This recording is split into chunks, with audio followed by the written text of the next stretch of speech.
So, have you ever heard the story about the ancient Greeks inventing a steam engine? It's a killer story, right? We're talking 1st century AD, a genius inventor in Alexandria builds this device that spins like crazy, all powered by steam, nearly 1700 years before James Watt. It's the kind of thing that makes you stop and think, wait, why did we have to wait so long for the Industrial Revolution? What happened? Well, it turns out the real story is way more interesting than the myth. Take a look at this. On one side, you have Heron's aeolipile from the 1st century. On the other, a steam turbine from 1629. I mean, they look like they could be related, like technological cousins, don't they? But that huge gap, 1700 years, that's the real mystery here. Did the ancient world really fumble the ball on one of the most important inventions in all of human history? You know, the popular take on this has always been that the Aeolipile was, well, just a clever toy, a cool little gadget to impress people in a temple, a parlor trick. It's always framed as this tragic missed opportunity, this flash of brilliance that the ancient world just wasn't ready for, a revolution that was over before it even began. But what if that whole story is just wrong? All right, let's really get into this. The device is called the Aeolipile, and it was created by a guy named Heron of Alexandria. For a very, very long time, it's been held up as Exhibit A for the world's very first steam engine. So how was this thing supposed to work? So here's the breakdown, and this comes straight from Heron's own writings in his book Pneumatica. You've got a sealed pot of water sitting over a fire. The water boils, steam travels up through a pipe and into this hollow sphere. Now that sphere has 2 little bent nozzles pointing in opposite directions. As the steam blasts out of those nozzles, the sphere starts to spin. It's simple, it's elegant, and yeah, it totally looks like an engine. But, and this is a big but, here's where the story starts to fall apart. See, if this was actually meant to be an engine, something to generate power, it's terrible at its job. And that makes you wonder, would a certified genius like Heron of Alexandria really design something with such obvious flaws? I mean, to really get this, you have to understand the man himself. Heron wasn't just some guy messing around in his garage. He was probably the greatest experimenter of the ancient world.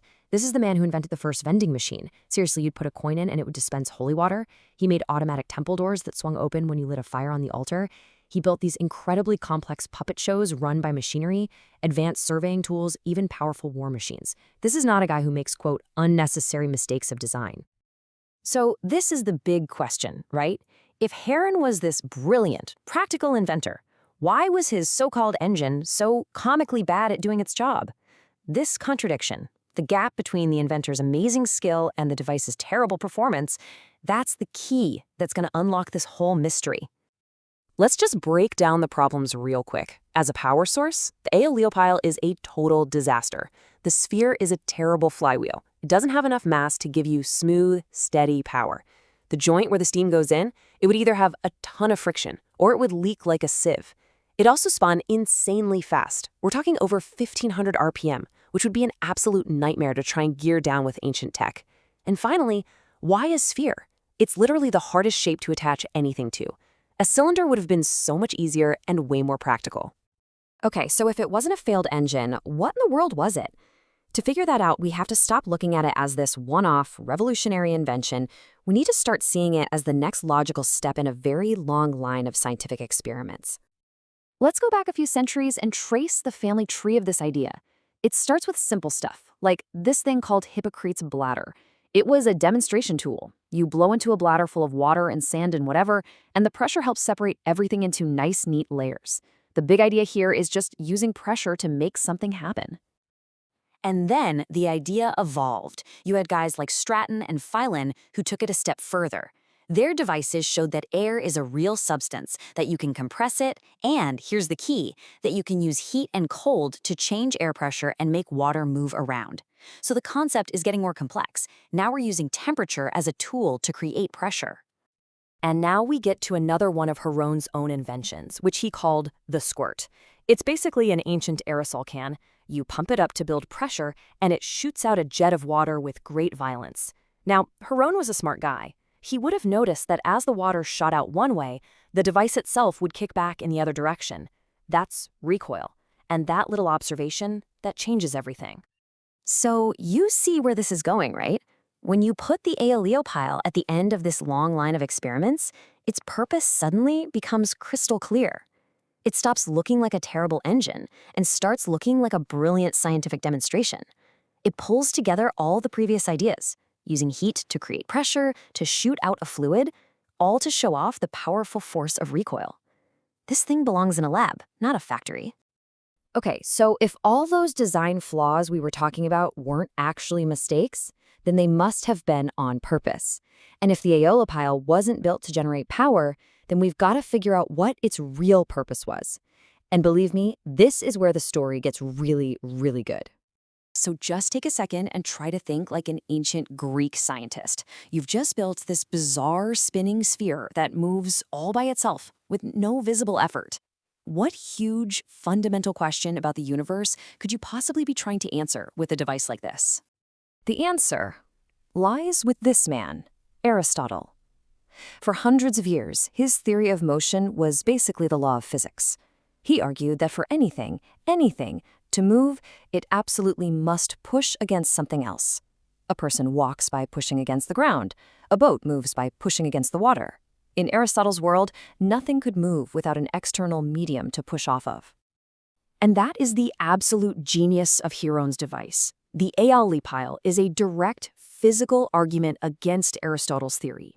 It's a machine that moves without pushing against the ground or the water or even the air around it.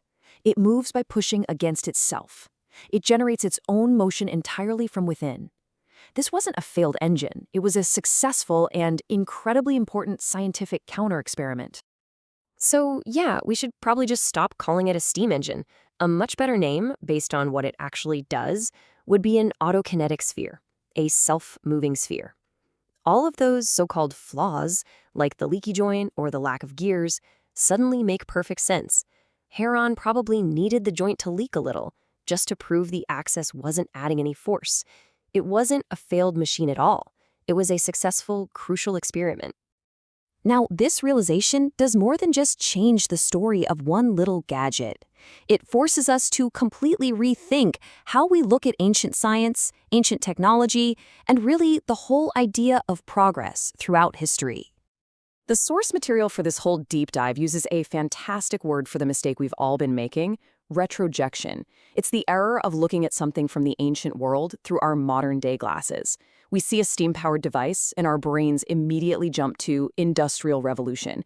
Because that's our context. We project our values, efficiency, power, mass production, back onto a time when those things might not have been the main goal at all. And this new perspective lets us reevaluate that big question: why wasn't there an ancient Industrial Revolution?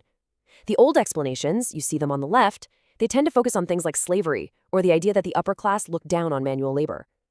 But a new perspective on the right starts to emerge. Maybe ideas just take a really, really long time to develop.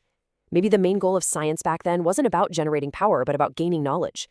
And maybe technology was valued more for showing off artistry and skill, not for cranking things out in mass quantities. So, in the end, the story of Heron's Aeola pile isn't about a failure to invent the steam engine. It's the story of a wildly successful experiment designed to answer a fundamental question about how the universe works.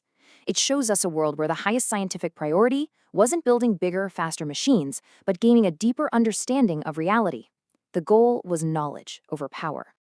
And that kind of leaves us with one last big thought. By correcting this one historical mistake, this one act of retrojection, we've uncovered a totally different and, frankly, more impressive story about ancient genius. It really makes you wonder, doesn't it? What other so-called historical failures are just out there, waiting for us to finally look at them on their own terms and see them for the misunderstood successes they really are?